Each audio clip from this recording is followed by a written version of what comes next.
Good evening and welcome to the Semester Question live from the University of Vienna. We're talking about the questions, how do we humans affect Earth? Together with international experts and with everyone who wants to join the debate here. First, Rector Engel has some welcoming words, followed by a keynote speech by Achim Steiner of the United Nations Development Program, who joins us via Zoom live from New York today.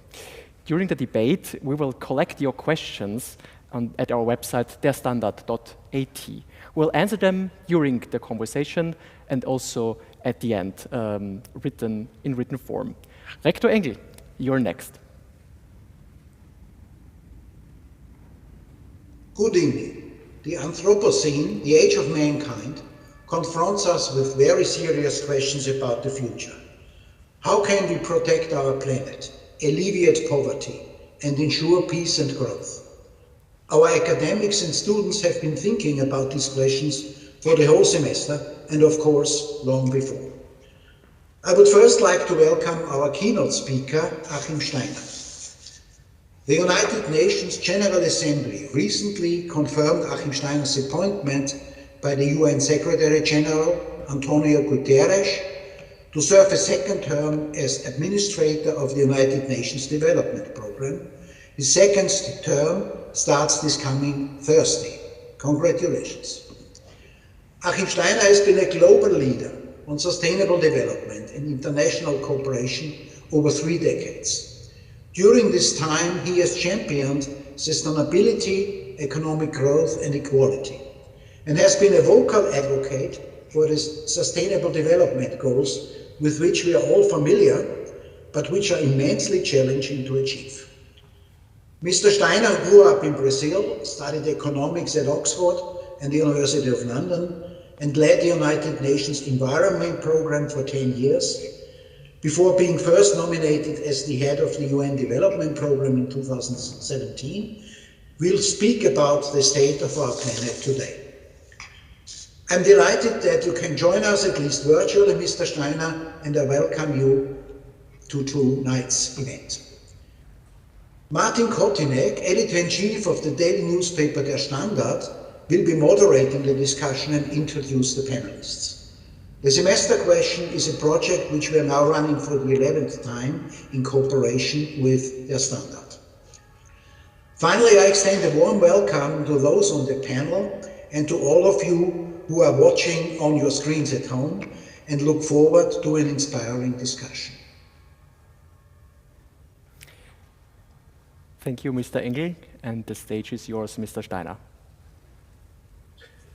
Thank you very much. Good afternoon, good evening to all of you in Vienna, to those of us who are following us online, and let me begin by thanking Rector Engel for his very kind remarks, and to you, Martin Kotynek, thank you for moderating us, and it's an honor and pleasure to join with such a distinguished group of panelists on an occasion when in the world's oldest German-speaking university, Universität Wien, we are coming together to perhaps draw on both the wisdom of history, but also the insights about the future, and that is how I interpreted the semester question that Rector Engel just spoke to, and you have invited me to reflect with you a little bit about what are some of those implications. And as you heard just now, I have had the privilege of entering the world of development work as an economist and as a political scientist. And very rapidly, quite a few years ago by now, it became clear to me that the challenge of sustainability was emerging as perhaps the most profound challenge of our lifetime. And here we are in the year 2021. These are extraordinary times. We are in the midst of a pandemic, the likes of which the world has never really seen, at least not in the synchronicity, in the degree of simultaneous disruption, and in the profoundness with which it has shaken us, not only in the terms of health crises, but also in economic terms, and perhaps most importantly, what makes our discussion as a panel this evening so interesting, also in psychological terms. We are truly a generation that is confronted by not only the challenge now of a pandemic, but also we are living in extraordinary times because we face what I would call genuinely a civilizational challenge. The challenge of tackling the dual variables that will either tear us apart as a global family or bring us together. The challenge of inequality, first of all, has become profoundly obvious in recent years and indeed has spread out into the streets of capitals and cities all over the world. Interestingly enough, not only poorer or developing economies, indeed, as profoundly and as seriously also in many of the countries that we traditionally describe as the richer economies. The contradictions in the way that young people aspire to a future, how parents can look their children in the eyes and say, look, your generation will be better off than ours was, all that is being put into question in many different contexts. But alongside that, also the sustainability challenge. And it goes beyond the narrow definition of environment, because sustainability is as much about the life support systems on our planet, the atmosphere, the biosphere, biodiversity, flora and fauna, landscapes, ecological landscapes, as it is also about the kind of economy we choose to have, the kind of society we choose to live in. And my theme this evening will be, in some ways, a very sobering one, because I think these extraordinary times have sharpened the lens on the contradictions, but also the challenges. But I want to take you through this narrative and this analysis of our here and now, also with the perspective of possibilities, of choice, and of hope. Now, in the midst of the pandemic in the year 2020, when UNDP was searching for the theme of its Human Development Report for 2020, perhaps known to some of you as the report that UNDP has published every year for the past 30 years, looking at how human development was progressing. In the midst of a pandemic, we decided to do something unusual and perhaps long overdue, which is to combine that measurement of human progress, very much centered around human beings and their welfare, where UNDP broke new ground 30 years ago when it challenged the very narrow definition of progress as being one purely measured in economic terms, per capita GDP, income per capita, by adding both education and health as the initial broadening of that perspective.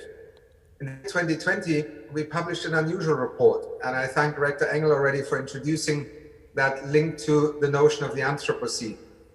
We chose that notion of the Anthropocene in trying to define the next frontier for human development. And to those of you not familiar with the term, it is a very recent one, but it is really an epochal one. It defines the attempt of capturing a moment in time when really we live in a human-dominated age and geologically traceable. That is the connotation of this term. And it follows, if it is indeed finally accepted by scientists, the Holocene. This is a profound recognition, because where we are in the year 2020 is a moment in time where we truly have to recognize that through the extraordinary human progress we have made, and remember, in the last 300 years, we moved from 1 billion people on the planet, to today over 7.5 billion people. 200 to 300 years ago, 9 out of 10 people on the planet lived in extreme poverty. Today, it is only 1 out of 10. So whatever way we want to describe, we have had extraordinary progress, demonstrated in so many indices: less people living in extreme poverty, but also access to education, health, science, life expectancy. Many, many things have happened that define human progress in very positive terms. And yet, the lesson of the 20th century really has been that if you develop this planet and you focus singularly on the economic paradigm of defining progress in very narrow economic terms, then you miss much of what actually, first of all, enables us to live on this planet, and secondly, much of what defines us as human beings and the kind of society we want to live in. So in 2020, the Human Development Report introduced also a new Human Development Index, a planetary adjusted Human Development Index, which introduced both carbon emissions and the material consumption footprint of virtually every country on the planet. And I don't want to go into the details here this evening, but let me simply say what emerged is essentially a square on that graph in which no country so far has been able to develop its economy and human well-being rapidly without impacting severely on planetary and sustainability criteria. We still have to invent that economy of the 21st century, and now we are forced to do so in the midst of a pandemic. But that next frontier in development has just moved a lot closer, as I think all of us can sense. Not only are we all speaking about not back to the old normal, but looking to the future, we're also talking about building forward better. We are at a pivotal point in which both the understanding of what is happening on the planet and the recognition of the possibility and opportunities to choose different pathways have never been compromised so clearly in such a short period of time. We are truly at a moment where we are at a planetary moment of shared reality, but very different and unequal conditions. So let me share with you 3 transformational challenges for today that both recognize the seriousness of the moment, but also explore the possibilities of building forward better. And to do so also in the context of something that I hope most of you are by now familiar with, the 2030 Agenda, the Sustainable Development Goals, the one agenda that all nations that are members of the United Nations adopted in 2015 as the agenda for development, not just for developing countries, but for every nation on earth. It's not a manifesto. It's not even a method to try and solve all problems, but it recognized that there are 17 fundamental risks that confront us at the beginning of the 21st century that first of all need to be recognized as shared risks, because our ability to tackle them is premised on acting together.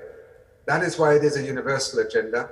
And secondly, that the time for finding single solutions and silver bullets really is no longer one that we can rely on. Systemic thinking, recognizing the interconnection between human progress and planetary well-being, planetary health, are just 2 examples. The ability to invest in the well-being of one part of the world that may be industrialized and helping to accelerate development opportunities in poorer countries. We are connected to each other in so many ways at the beginning of the 21st century that really these systemic approaches are now fundamental to our ability to succeed. Now, let me touch briefly on these 3 transformational challenges. 1, the transition towards a green economy. Secondly, understanding technology and in particular digitalization as a potentially very central accelerator. And thirdly, tackling an issue that is so central to how things happen in our national economies and globally, finance and debt, because these are in some ways the blood that runs through the veins of our global economy. And if we continue to have a financial system that operates in a separate orbit to where human reality is perceived to actually be taking place, then we will have that Wall Street, Main Street moment not only replicated in our societies, maybe again in a few years' time, we will miss a major opportunity. You cannot transition towards a green economy without also having the financial system of our global economy switch direction. Very quickly, what is a green economy? Well, it is many things to many people, and it will mean many different things to depending where you live today on planet Earth. If you are in Europe and you are in the midst of a debate about climate change and decarbonization, then clearly dealing with issues such as subsidies for fossil fuels, highly distorting, highly wasteful in every macroeconomic respect, and often invoked because of inequality and the need for just transition, has created a debate that needs far more intellectual honesty and clarity. We must decarbonize. We have a lot more commitments being made today. We just saw the G7 summit again. We saw the announcements by major economies towards net zero by 2050, and we are heading in a few months towards Glasgow, the next conference on climate. That transition towards a green economy, however, is not just about decarbonization. It's not just about moving out of fossil fuels. It is actually about trying to understand, first of all, how we can switch our energy systems at the beginning of the 21st century in an unprecedented manner in terms of speed and scale, while at the same time addressing the need for a just transition. You cannot just switch off a power supply in a country and then expect an economy to succeed. We need smart strategies, but above all, we need a consensus in the political world, in our societal debates, and in those leaders in the private sector who are fundamental for us to make these decisions happen now. But let me also turn for a moment from climate change and what happens in the atmosphere and how we generate energy, how we transport people, how we organize mobility on the planet, to the other end of the spectrum, biodiversity, ecosystems. We have just begun the UN decade on ecosystem restoration. We need to understand that in the way that we have depleted natural resources, our ecological systems are not only leading to crises in certain locations, We are indeed at a point where we are about to lose another 1 million species going to extinction. These are numbers that should not only concern us as responsible citizens, they go to the core of our survival on this planet. Our ability to retune how agriculture, how our consumption production patterns function, but also how we invest in nature and restore nature are going to be a critical part of that transition towards a greener economy in which fiscal policy, industrial policy, transport policy, energy policy all play a role. But you will recall when I began this segment, I said the reality can be very different. If you're one of the 800 million people who to this day don't even have access to electricity, you may approach this question from a very different point of view. And here lies one of the core functions of the United Nations and UNDP, the UN's development program. We start from very different realities. We must converge on a common path to the future, a planetary aligned path, but we must do so by recognizing very unequal historical responsibilities and opportunities to act. And what sometimes may seem to one a climate change program, project or policy could in the heart of Africa actually be an access to energy and electricity policy. And in my interview with DerStandard, I made the point that what Africa decides, and let me emphasize here, what African citizens decide will happen over the next decades in terms of their energy matrix is fundamental to what happens on the planet. But I said that not in order to put the onus of responsibility on African citizens, but rather to allow the world to understand that when we talk about climate change, poverty, access to energy, we are talking about shared interest. We are talking about shared opportunities for investing. If we do not invest in Africa's ability to quickly pivot into a renewable energy economy, then certainly the Paris Agreement will be redundant. So it is in the interest of every citizen on this planet to understand these connections and to act accordingly. So just transitions are not just about maybe jobs in the coal sector in Germany or in Poland. It is also about those citizens in the world economy today who live in a rural area with no access to electricity and who still have to have the means by which to accelerate their development by having access to power. This is our shared condition. Secondly, digitalization as an accelerator, looking at technology opportunities, both in terms of innovation, new technology developments, be it digital, be it artificial intelligence, be it quantum computing. For UNDP, it has been obvious for a number of years now, and it is why we have invested so heavily in understanding how digitalization will change the future of development in virtually every aspect. And the Human Development Report in 2019, in fact, identified digitalization as potentially a great equalizer, but if not tackled in the right way, i.e. addressing inequality, lack of access to broadband and infrastructure, no digital ecosystems that foster in education the skills that we need to succeed, it could actually be a great amplifier of inequality. In the midst of this pandemic, we have seen over 1 billion young people not being able to go to school because they could not connect. 50% of the world's population is not yet connected to broadband. These are numbers that we need to now put in the center of our attention when we talk about building forward better, because they address inequality and they also address opportunity. UNDP invested over the last 2 years in establishing over 90 accelerator labs in developing countries, partly to change our own understanding of how we could learn from innovations locally and connect them to a global ecosystem of innovation. But it is very much trying to bring the international community's UN offer of support into a nationally driven, locally driven, and not only public policy driven, but also entrepreneurial and market driven set of transformations. We need to appreciate that investing in digital access and connectivity, again, as a joint opportunity, is the way forward, and it will transform either the opportunities for development, or we will find ourselves in a world where we have left literally hundreds of millions of people behind. Thirdly, financing and debt.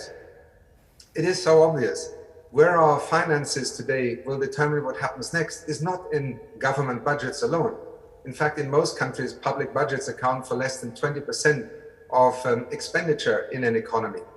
So looking at markets, looking at financial markets, looking at investors, looking at enterprises, be they large or small, is critical in terms of achieving an alignment. But right now, again, the connection to the pandemic is brutal. Fiscal space has shrunk. Debts particularly in developing countries right now, are at the point where countries have to borrow just to repay their debts, not to manage the crisis, not to be able to put cash transfer programs in place, but actually to service their debt. Zambia this year is scheduled to use 40% of its government public budget, national budget, to simply repay debt, service debt. And just to give you another number, just 1% of the debt service globally this year could buy 1 billion vaccines under the COVAX facility. These are the contradictions of our time that both young people and more people in our societies across the world simply cannot understand and are less and less willing to accept. So tackling how finance can be incentivized where necessary with the right regulations, but also with the right public policy, but then also leadership from within the financial institutions of this world and the enterprises is critical to ensuring that we are able to invest in a way forward and not simply to aspire in a build forward better agenda. And tackling debt will be central. We already have 72 countries that in one form or another are facing debt distress this year. The G20, the G7, the IMF, the World Bank, these are the fora we established to not allow our financial systems to be destabilized. But it's not only about the macro perspective, it is about human beings, it is about human welfare and the ability to tackle this. In UNDP, again, we are also exploring very much the investment in SDG impact investment. How can we align the enormous potential of private capital to also deliver public goods? There is a growing demand in the saving community and those who actually put their money into financial institutions to be part of the solution and not amplify the problems. This is our opportunity with the right public policy, but also with the right leadership in the financial sector and the financial markets to change the course of history here, including in the short term, dealing with this brutal and unacceptable vaccine inequity. It was a missed opportunity last year not to invest in COVAX so that we would not face today a situation where the vast majority of the world's population who happen to be in developing countries have hardly had any access to vaccines. Let me end by just drawing the circle back to this notion of the Anthropocene. If you take the timeline of it, we are indeed the first generation of the Anthropocene. And while some interpret the narrative and the analysis around the Anthropocene as a doomsday scenario, let me say to you, it carries within it the seeds of two things. One, a realization of quite how fundamental human actions have affected the well-being of this planet, and by extension of hundreds of millions, if not billions of people. But what the Anthropocene is also saying is that we have choices. We are the generation that actually lives the longest, is the wealthiest in aggregated terms in history, has more technology, more science, more opportunity to choose differently than any generation before it. Now, that is a generic statement, and if you're sitting in the middle of the Sahel right now, or perhaps in Yemen, this may seem a very theoretical statement. But as a moment in time in which we as a human family and the United Nations is asked to step up, but also each one of us, I think this is precisely the message I want to leave with you today. If we look forward, we have every reason to be concerned. We have missed many opportunities, but this is a time of choices, particularly in the midst of this pandemic. And these choices are actually the very reason that we can also have hope about the future. And I would urge all of you, particularly those of you who are at university today, you are already in an extremely fortunate position in terms of being at the pinnacle of what societies enable us to acquire in terms of knowledge, skills, and possibilities. Use those. Don't accept the argument of the status quo. Don't let inertia lead you back to where we were. It was not a good place and it was already getting worse. Use this moment because in fact, the 21st century could yet be the most wonderful century in human history, but not if inequality continues to increase. The sense of injustice and unfairness amplifies, and we destroy the very foundations on which life, not just for us, will get worse in environmental and ecological terms, but we actually rob future generations of even having that choice. That is what climate change has shown us in ways that we have never seen with such clarity before. Mr. Kotynek, thank you very much, and back to you. Thank you so much, Mr. Steiner, for your speech. And now here in Vienna on stage, joining us now are Andreas Stohl, Katharina Rogenhofer and Alexandra Brausmann. Professor Stohl is a meteorologist, and he's also the head of the Vienna Network of Atmospheric Research. Professor Brausmann is the environmental economist at the Department of Economics, and both of them have just been recently appointed at the University of Vienna. And Katharina Rogenhofer, she's a biologist, and she's also one of the initiators of Fridays for Future in Austria. She's also the federal spokesperson for the Austrian climate petition, and she's an alumna of the University of Vienna. Mrs. Rogenhofer, in his speech, Mr. Steiner, at the end at least, sounded quite surprisingly optimistic. Others, especially in our audience, for example, raised the question if the planet can be saved at all. Is humankind like the meteor, the impact of a meteorite? Is the planet doomed? I mean, I think I would not be sitting here if I was that pessimistic that nothing can change. But I want to get back to the notion of the Anthropocene, because the Anthropocene says that we are the main geological force at the moment. We are changing every natural system. And the large resource use we have as an economy led not only to the rise of emissions, which leads to climate crisis, but also it has consequences like the conversion of intact ecosystems to plantations, logging, forest fires, sealing of soils, acidification of the ocean, etc. So there has been a large impact on every ecological natural system that we can think of, and we are breaching many planetary boundaries at the moment, not only with the climate crisis. And I think the reason why many people become active, and also the reason why I became active, is that I realized that there is a point of no return. So there are tipping points in every of those systems, be it the climate crisis or the ecological breakdown, where self-enforcing processes take over. And for the climate crisis, that could mean, for example, the melting of the permafrost. So with accelerated heating, the frozen soils warm and methane is released, which is also a greenhouse gas. And this also accelerates global warming, which then leads to more melting of permafrost. And those kinds of reinforcing processes can lead to an ecological catastrophe. And this is also why the 1.5 degrees limit is so important, because with accelerated warming, we are coming closer to this probability of reaching tipping points. And I just wanted to make something very clear, because I think many people can't relate to a 2 degrees warmer world. But with the special report of the IPCC, we see that 2 degrees warmer world in comparison to a 1.5 degrees warmer world actually means hundreds of millions of people who will be stricken by poverty, hundreds of millions of people who will have to flee their homes because of natural catastrophes or droughts, and they are not able to farm their lands, etc.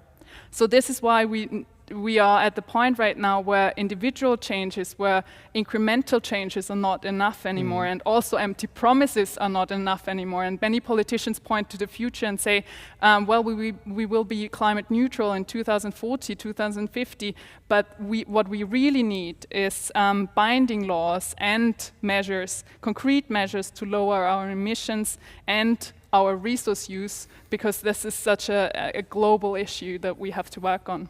Mr. Stohl, what's your observation about that? Well, I fully agree that we have to do something indeed. I mean, we are facing so many problems at the same time that it's really time for changing the way we are living. We have to change our goals. We cannot kind of think of continuing growth all the time. The Earth is a limited system, it's a limited place, and the whole idea of kind of we grow the economy all the time, I think as a natural scientist I never understood how actually somebody could think that we can grow indefinitely. There will be limits, and we are now, it's the first time we really very clearly see these limits. We are hitting the limits everywhere on the planet. We are hitting it with the climate, we are hitting it with mass extinctions. We are hitting it with the transformation of the whole ecosystems, with the loss of biodiversity. So really, we have to change the way we are living. And a lot of that goes back to our energy use, the way we are using energy. We really have to change the way we are using energy, and that could solve some of these problems, of course. Well, Mr. Steiner, researchers and activists are kind of at the same page here. You have a lot of contact with politicians. Do they prioritize the well-being of our planet high enough? Well, it's difficult to answer that question in a general sense. I think many today do recognize the necessity to act. The problem is that politics is essentially the art of staying in office for many, and you know, in a democracy, that often can lead, first of all, to having to make trade-offs. Look at our debates about, you know, charging an adequate price for fossil fuels, a carbon, a CO2 price, for instance, which economists generally agree would be the most straightforward way to move forward.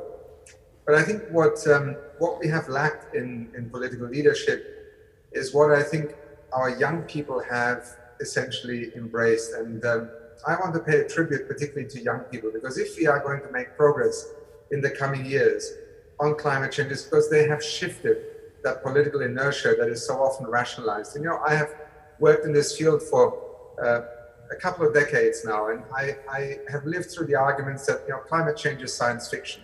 Then renewable energy is science fiction. Then when it became, you know, essentially visible and workable, it became too expensive. Then the argument was, well, you can't run a national grid on, you know, intermittent energy sources. Well, today we live in an age where renewables produce power in more and more economies across the world cheaper than any other source per kilowatt hour.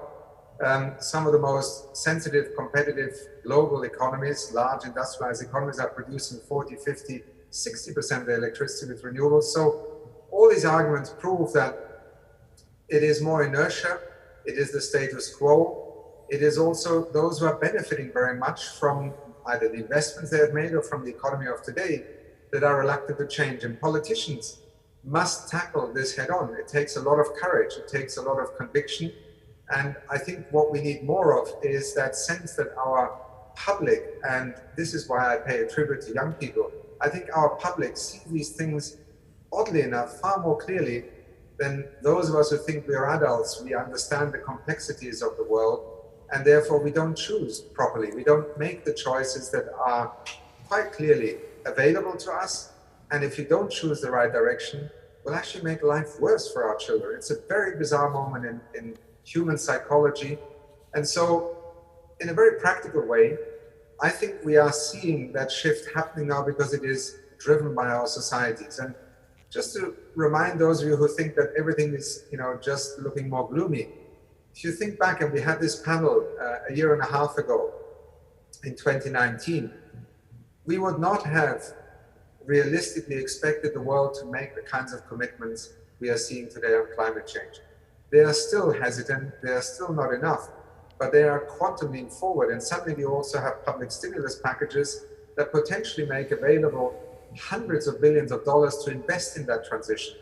Deemed impossible just 18 months ago are now a fiscal and economic reality. So to those who think that, you know, nothing can be changed, let's look at what we have achieved in just 18 months, partly due to the pandemic, but partly because of the public awareness that so many, including scientists, young people, and some political leaders, including leaders in the private sector, have contributed to. So I think the more we accept that it is not to be left to others to take the initiative, but for each one to become engaged, the more we liberate politicians to lead where we want them to go.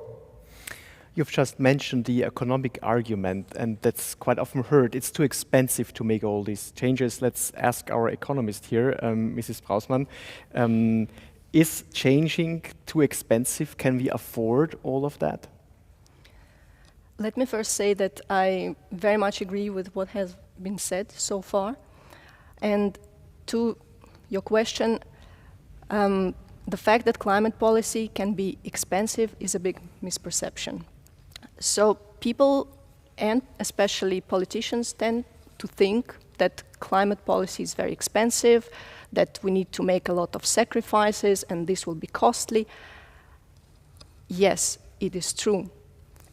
We have to adjust our preferences, we have to adjust our way of living, how we move, what kind of choices we make in terms of, for instance, our foods, our mobility, and so on. But there are also positive sides to the climate policy. Let me mention the obvious. Before, tipping points were discussed. But this is only one element. There are many other, say, negative externalities stemming from changing climate.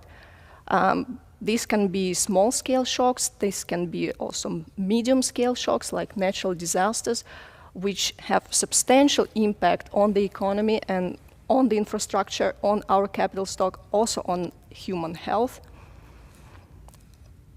Then there are many other climate damages that we can think about in terms of loss of biodiversity and so on.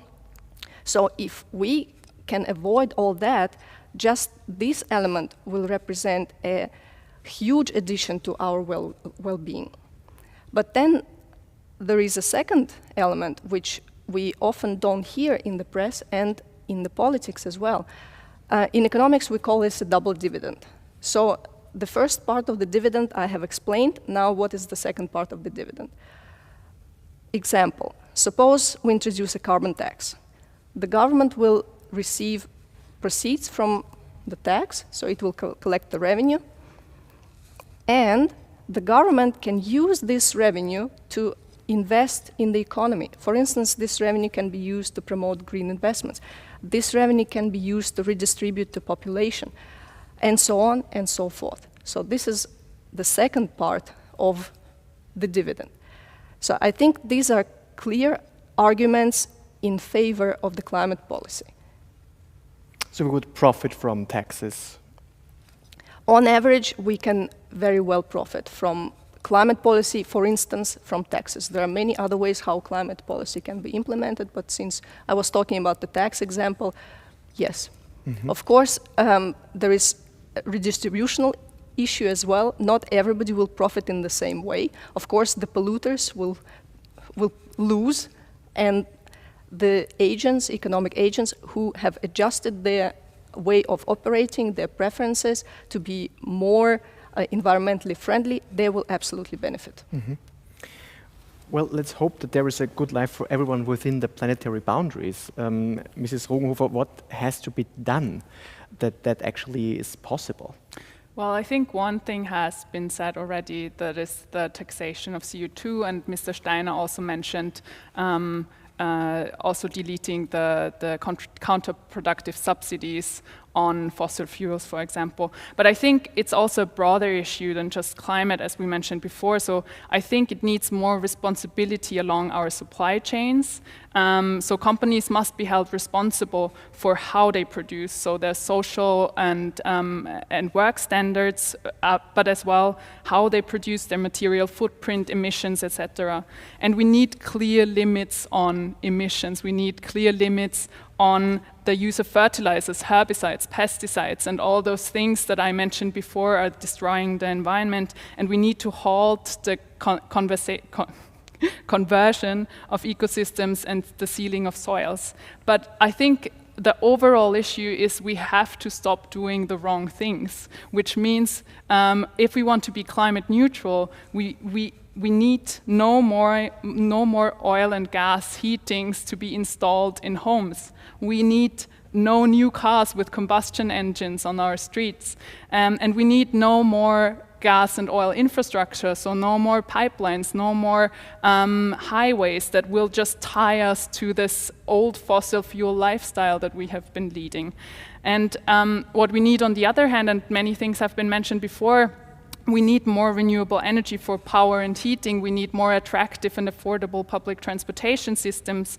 We need public green spaces, and this is also what we saw with the Corona crisis. That people who don't have a garden or who don't have a balcony, they need those public spaces to recreate, to relax, and we need renaturation of swamps and marshes, for example, because they store a lot of CO2. And what I think is so promising at the moment is that many climate court cases increasingly show how insufficient climate policies has been so far. And in many cases, courts have taken on the responsibilities of many politicians before. So, for example, Shell has been obliged to reduce their emissions by 45% until 2030, and the last climate case in Germany, where Germany as a state has been ruled to reduce their emissions. And I think what is so interesting with that court case in Germany is that the court argues that if Germany doesn't reduce its emissions as with the Paris Agreement they agreed to, then the freedom of future generations will be limited, which is interesting because many right-wing politicians actually use that argument of freedom today to not put policies in place against the climate crisis. But it really shows that if we do nothing, if states do nothing, then future generations will be limited in their freedom in many ways that we have discussed before. And I think the connective element of these cases is that people now stand up and they want states and companies to do their share on halting the climate crisis. And I think what is interesting in that effect is that the climate movement really pursues this good life for all, so a justice element within the planetary boundaries. And this means a huge transformation, as I said before. And in the words of the IPCC, they say that we need rapid, far-reaching and unprecedented changes in all aspects of society, which seems daunting. But I think if we can do this transformation and this system change in many aspects of our society, we actually can lead a better and healthier and prolonged and happier life. Mm-hmm. There were many aspects, but when you add them up, you're demanding a system change. Yes. That's quite huge. Mrs. Brausmann, there is a system change here, and there's also, you hear that degrowth as an economist. How does that sound to you? Well, I hear about these two notions quite often. Well, let's talk first about degrowth. I think we should be very clear about what it is actually. When we talk about degrowth, what is it actually that should degrow? What is it? People often tend to see this picture of exponentially increasing GDP over time, GDP, the gross domestic product. And from there, they tend to think that, okay, if we want to degrow, then this GDP has to go in the opposite direction. It has to go down. And that's what people often understand as degrowth. I think this is not a completely correct thinking, because if we make a simple thought experiment, when we just tell our politicians, okay, now we are ready to degrow, implement a policy so that we start to degrow, and our incomes start to fall down. Our industries start to shrink. Everything is shrinking, wages are shrinking, all the sectors of the economy are shrinking, we are degrowing, fine, we are also emitting less, fine, that's what we wanted. But just continue with this thought experiment. If all the sector of the economy is shrinking, and let me pick just one, let's say pharmaceuticals. Pharmaceutical sector is shrinking. What's happening? We don't have medicine, people are dying. Is that what we want? Yes, we will have less people on the planet, but are we going to live a happy life like that?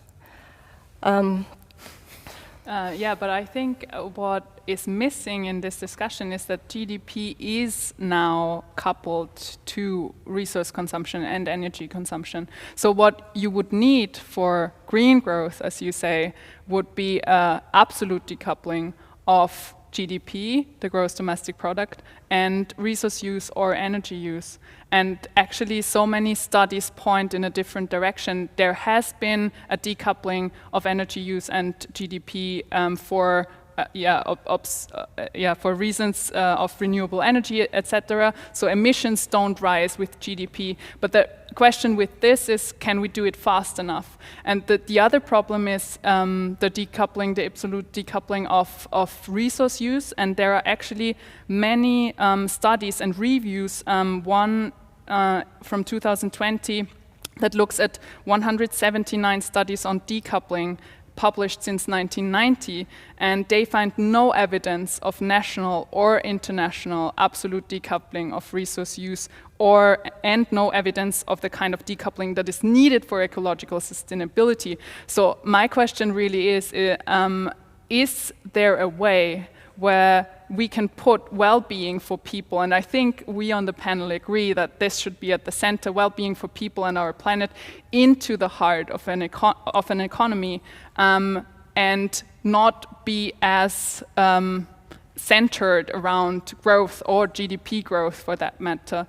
Because Kate Raworth, for example, I'm citing her here, she said that right now we have an economy that has to grow no matter if it brings well-being or not. And what we need is an economy that brings well-being no matter if it grows or not. And I think this is really the goal that I would be for in this discussion, because I think solely focusing on GDP has shown us that resource use goes up and the energy use gets up.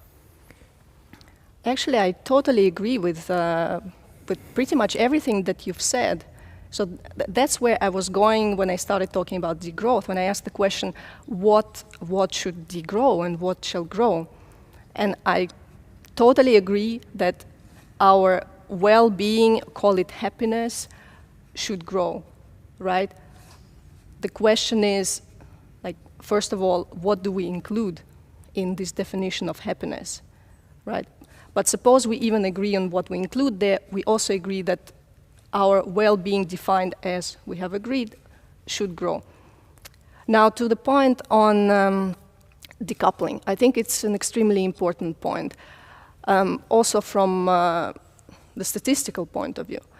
So if we look at the world data for the world GDP growth and the world energy use, we clearly see that there is not much of decoupling taking place. Well, what we actually see is the increasing GDP and first increasing emissions, and that kind of a bit plateauing emissions or increasing with a very minor slope, but no decline, no decoupling. But this is at the global level. When we look at specific countries, and in particular at the industrialized economies, and specifically at the EU, for example, we see clear decoupling. Yeah, we really see a declining trend in emissions. Take Sweden, for instance. Just go to the World Development Indicators and look at the graph of Swedish GDP and Swedish emissions per capita. But consumption-based emissions or production-based emissions? Because I think one of the things that has been brought forward is that the in-country emissions are declining, but there are so many emissions that we produce in other countries in how we consume. For example, China has a lot higher emissions, but actually many of them are on us because we are importing products from China. Well, if we are talking about China, I think this is a controversial example because if we just simply compute Chinese emissions per capita, we find basically nothing. It's much less than in Germany, and Germany, France, basically European economies. So what I wanted to say that fundamentally I strongly agree with what you said, but I also want to say that we should be more optimistic. I strongly believe that decoupling is totally possible. And I strongly agree with you that we should do it faster. What the EU countries are doing now is great. We are on a good track. The question is, first of all, is that sufficient to reach our target, to stay within our carbon budget? The second question, more interesting, how can we take this growth model and transpose it to the rest of the world? In the rest of the world, we don't see decoupling yet. But how can we use the same tools, the same model to implement in the rest of the world? Well, let's bring in an additional view. Mr. Stohl, can we have economic growth and sustainability? Is that possible? Well, I can only bring in the natural science perspective, and from that perspective, of course, I think it can be possible, because we have to kind of measure human well-being, and we have to measure happiness, and this we need to measure in the GDP if you want to measure kind of our activities in terms of GDP. We, in any case, have to reduce our consumption of resources and energy, regardless of how we do it. I think I leave it totally to the economists what is the best way to achieve that, but I think from the natural science perspective, we just have to do it. Otherwise, we are kind of dooming this planet, and we are dooming it very fast. I mean, 50 years ago, maybe we were saying, okay, there is a limit to growth, but at that time, I think the limit of growth was kind of far away, and we were expecting that at some point we will hit this limit of growth. But what we are seeing now is really that we are already hitting the limit of growth, and that we are maybe actually already past it without noticing it. And we may overshoot these natural kind of boundaries to a state where it's not reversible anymore. Natural systems can develop in a way, you have talked about tipping points. If you might go in a certain direction for a long time, and not much happens, but then at a certain point you fall into a different state of the system, and then it's very difficult or impossible to reverse. We might fall into a state of the climate system. Talking about climate, this is not only about climate, but it's about the nature as well. But if you take the climate example, we might fall into a state where the climate is 5 degrees warmer than it is now. I think this is totally realistic. This is not impossible at all at the end of the century. And we cannot reverse it anymore because the climate is in a different system, and it's not sufficient then to kind of stop emitting. It's probably not even sufficient to take out CO2 from the atmosphere anymore. We are in a different state, and we will remain there. And we would probably have to remove all of the CO2 in the atmosphere probably to bring the system back to where it is now. Well, how do we do that? Mr. Steiner, at the United Nations, I'm sure you have some thoughts about how we can reset our relationship with the planet. I think, first of all, this is a very appropriate discussion. I think it is by tackling head-on an obsession with this yardstick or measurement of GDP. I think, as economists also acknowledge, it's a very crude indicator, first of all, which has certainly provided an indication, but that's what it is. It's an indication. It is not the formula for successful societies to develop over the long term. Let's also associate it really with the 20th century frontier mentality, where much of our economic activity was essentially a kind of extractive industry. The idea that is, so long ago, I mean, just 20 years ago, first you develop economically, then you start dealing with some of the social inequalities, social security, social safety nets, and then when you're rich enough, you deal with, your environmental footprint. Remember Europe's history. Our rivers were dying, there were pollution. I learned recently here in New York, because I asked, why have old buildings no windows on the riverside? Because rivers used to be the sewage channels of our cities in the 18th and 19th century. So you built your best part of the housing away from the river. And today it's the reverse, because we have cleaned up the rivers. They've become, the veins of life. And equally, where do people pay the most for their apartments? It's the ones closest to Central Park, or I'm sure there's the equivalent in Wien also and elsewhere. So economics is a very strange discipline, because it takes a certain set of assumptions and sometimes very crude indicators and elevates it to almost a formula and a model. And that's where we went wrong. Just think back a few years ago. We have lived in Europe and some countries very well, doing very well in Central Europe with growth rates that were somewhere between 0.5%, 1%, 1.5% for a decade. This idea that you have to grow at 7, 8, 9% to be a successful economy is already contradicted by reality.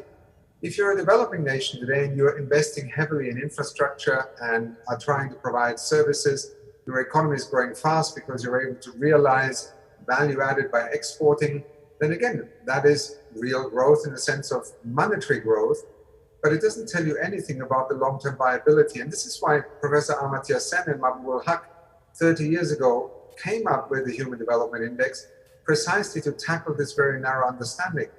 Now, we also need to understand that on the one hand, it's a very crude measurement tool and it is less and less appropriate because what GDP doesn't tell you is you grow at 5% now, but you'll have to spend 10% of your GDP in 10 years' time just to cope with sea level rises or global warming or the permafrost melting that you spoke to. And that was Lord Nicholas Stern's great insight with his report, The Cost of Inaction at the time. So again, it's a misleading tool if we are actually thinking about an intergenerational understanding of how our economies can develop. And to your specific point, it's so obvious how to do it. Renewable energy. Just think for a moment that by 2050, we could actually look back to the last 300 years and scratch our heads and say, how was it possible that we nearly killed ourselves, first of all, in the millions with pollution from fossil fuels, and then to the point where we almost went over the 3 or 4 degree mark of global warming because we thought that we could not do without fossil fuels. And now, 2050, we are living with an endless supply of energy. And harnessing renewable energy is literally the prospect of having an inexhaustible supply of energy. Now, again, we will grow energy production, electricity production in particular, while we will phase down fossil fuels. Initially, that might hurt the GDP growth factor, but ultimately, it will actually make economic development far more successful. So decarbonization is a critical, and Nicholas Stern does actually call it the great growth story of the 21st century, will be decarbonization. Mobility. Look at our cities today. We spend so much time in traffic jams. We have developed a system that is, not good for humans, not good for mobility, and a model research project that looked at a new intermodality approach to public transport. Uber equivalent individual transfer from your house to the next nodal point, highly connected, highly convenient public transport systems. You could move the same amount of people in a city like Lisbon, with just 20 to 30% of the vehicles on the road. Quicker, more convenient, but we are obsessed by individual car ownership to the point where we spend an hour and a half in a traffic jam and on average use our personal cars for less than 10% of the time. 90% of the time, they are simply parked. This is the irrationality of the kind of economic signals, fiscal policies, incentives we have had, and continuing to subsidize fossil fuels in the year 2021 is not only irresponsible, it's economically completely irrational. And that's where economics as a discipline that helps us understand how people decide needs to be complemented by a transparent public debate about what people want of their society and of their economy. And I think we're precisely at that moment right now. At that point, I want to bring in the students of the University of Vienna and also the readers of DerStandard who have been asking some questions to this panel. One of them was the user Hava the Great. He was one of the many users who were asking about overpopulation. He was asking if there is really enough space for several billion more people on this planet. And another user, René Bruyé, is suggesting the United Nations should promote responsible reproduction, which would strengthen women's rights and would invest in education. Mr. Steiner, what would be your answer to these users and students? Well, first of all, I can say to you that the United Nations, particularly in the last few years, has been singularly focused on protecting the right to reproductive health. And as you can imagine, we are constantly being confronted by certain countries or political views that challenge the ability of the United Nations to help countries address reproductive health from a rights perspective, a woman's perspective also. So we are unquestionably committed to that. But I think that is a fundamentally different issue to then asking the question about population. And let me be very clear. I think in history, we have rarely had impressive examples of success, and often the opposite, when one group of people tries to tell another group of people how many children they should have. This is, I don't think, really the viable approach to dealing with the challenge of population growth. Now, the good news is that we have learned in most countries around the world, as living standards rise, population growth reduces. But let us be very clear. We cannot live with another 2 or 3 billion people on this planet if we maintain the same economy and the same consumption and production patterns that we have today. That is quite clear, and all our panelists have spoken with planetary boundaries, consumption, production. So I think we can either try to focus on how one part of the world forces another part of the world to have less children, or we invest in development, which is our first opportunity, raise living standards, make poverty history, and therefore that ability, or rather the necessity to rely on large families to survive when you are older is diminished. Invest in education, which is another major variable in reproductive contexts. And thirdly, let's also be clear, I think we need to come to a point where fundamentals in our economic system need to adjust themselves to a population of 10 billion people. Yes, I think it is most likely that we will be 10 billion people by 2050 or by the end of the century. And I think we are learning very quickly. Renewable energy is a fundamental way in which you could actually provide electricity to 10 billion people and have a fraction of the carbon emissions and the impact on our planet. Public transport systems, moving away from a meat-based diet towards alternatives.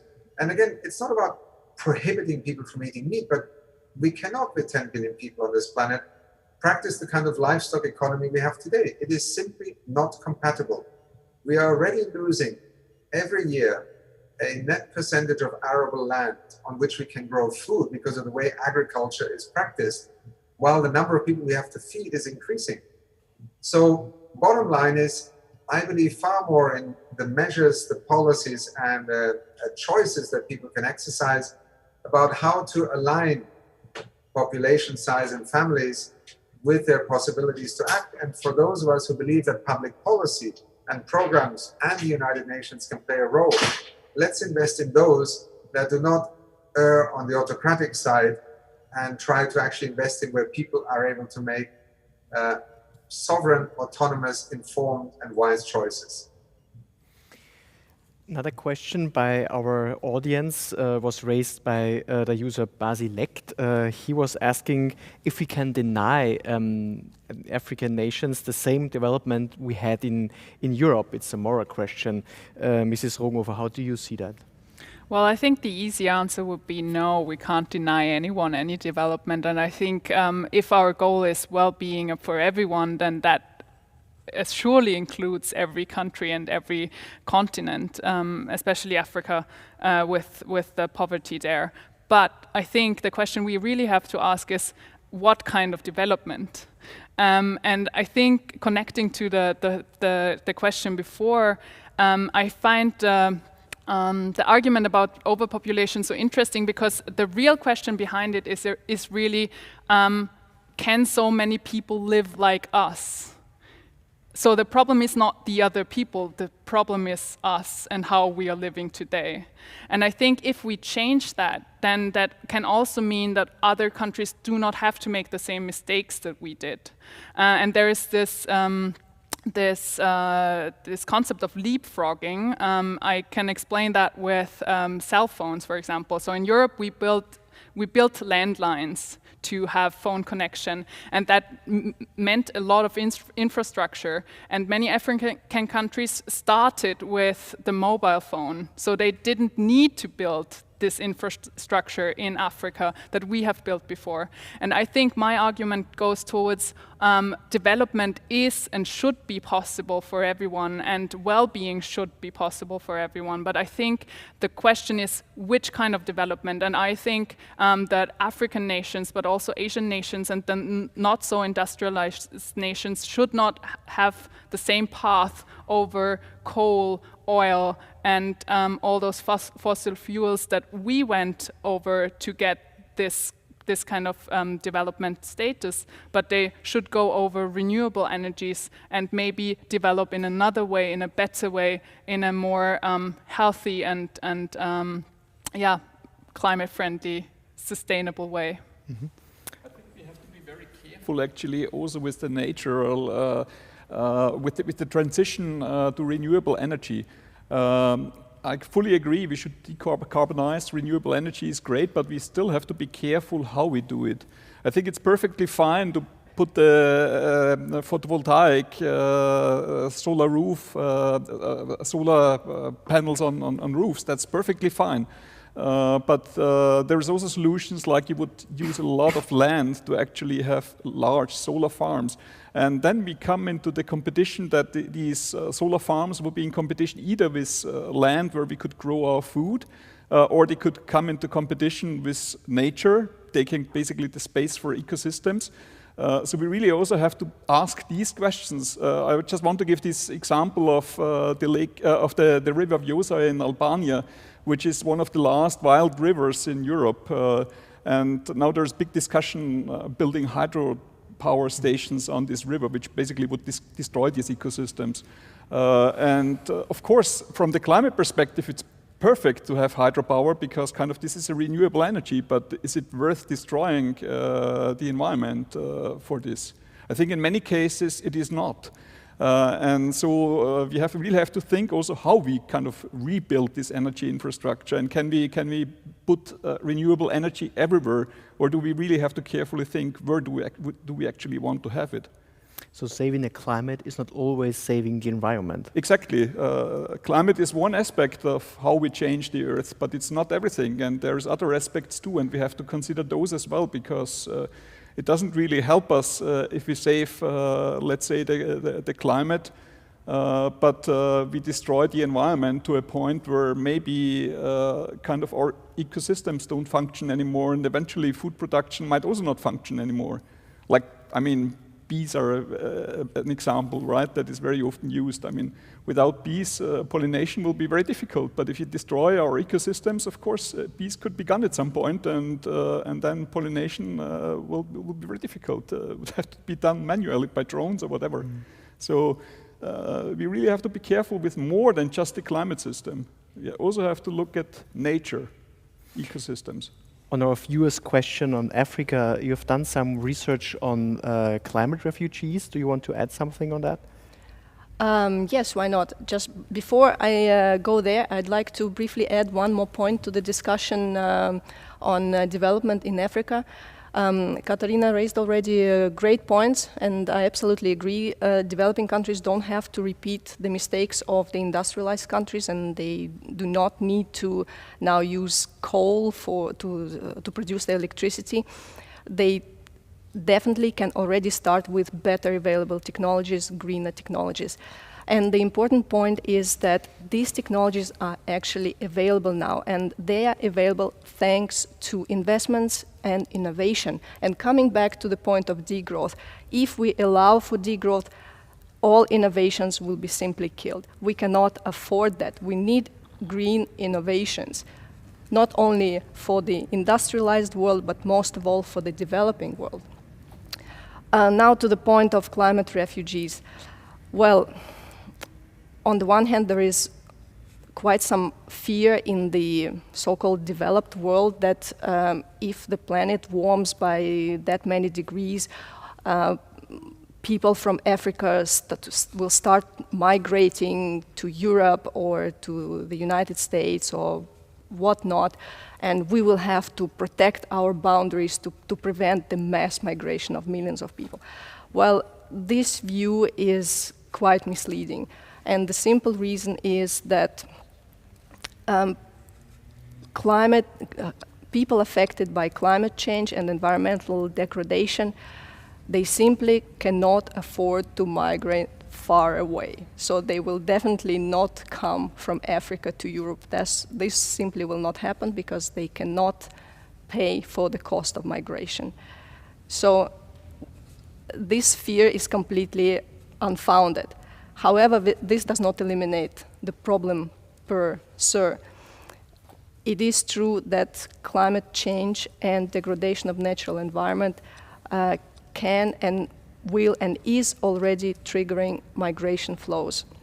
However, these flows are happening within the developing world. To a large extent, they are concentrated only in the developing world. And these flows, they are mostly temporary. So people who are affected by either drought or flood, they migrate temporarily to the city to earn an urban wage, and then they come back home. Generally, people do not like to move away from home. They want to be in the network of their social capital, their families and friends. So in general, they don't like to move away. Another question many users asked, maybe to you, Mr. Steiner, how can we act on an individual level? What can we do as people to help our planet? Well, absolutely. And I think, if I may for a moment invoke two entirely different individuals in the last 100 years. One, Nelson Mandela. Nelson Mandela spent his whole life essentially believing in something that was right and standing up against something that was wrong. That didn't start because he was born into, a institution or into, something that provided him with all the means by which to change society. It was a personal, individual decision. Unfortunately, history has taught us that very often taking the first step and leading on something you're convinced of can be a very lonely activity.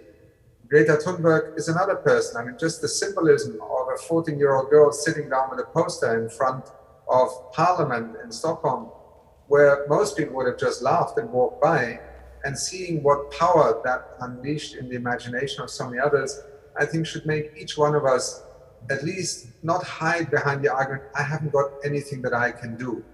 Each one of us has something that we can do, take the first step, whether it is within our family, within our school, within our university, within the place we work, or just our neighborhood. Become involved.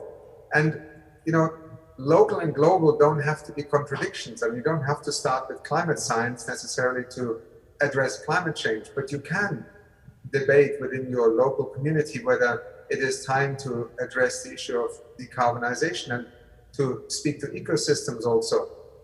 We are losing biodiversity in Vienna, in Austria, as we are in the Sahel, in the Himalayas, or in the Amazon. So, become involved. And finally, also look at the politics of the day. We were just talking about how we can collaborate with Africa, and I want to just emphasize that Africans will choose their future and their fate in their own right. Let me be very clear about that. The question is, can we make the choices either less difficult? For instance, at this moment, investing in renewable energy infrastructure in Africa, connecting the 600 million people in Africa who have no electricity today on the back of this pandemic, is not going to cost the earth. But it requires us also to have a debate in our countries about how much money are we willing to invest, not to just donate in terms of charity. I know that people often think development aid is money, that you give as charity. It's a co-investment. And, in Austria, that percentage last year was at 0.29%. It puts Austria not even in the top 10, not even in the top 15 in percentage terms.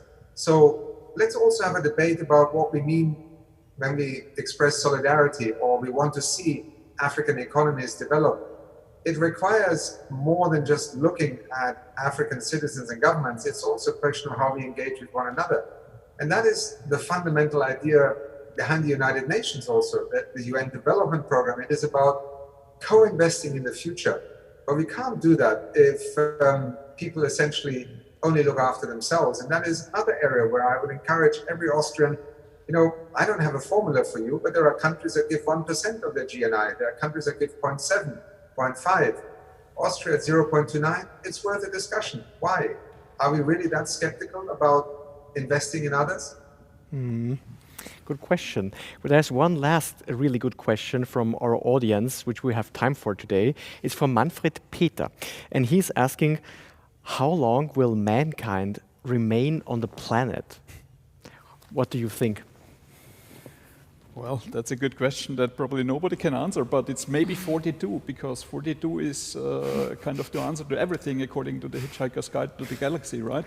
The question is whether it's 42 days, 42 years, or maybe 42 million years.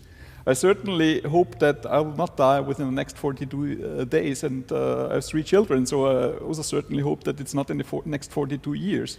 So hopefully this is longer, but one has a lot of reason now to be really skeptical about the future of humankind on Earth. There are so many pressing problems, and I think if we do not act, then there is a danger that humankind will disappear from Earth maybe sooner than we actually expect. So we really have to act. The answer is 42.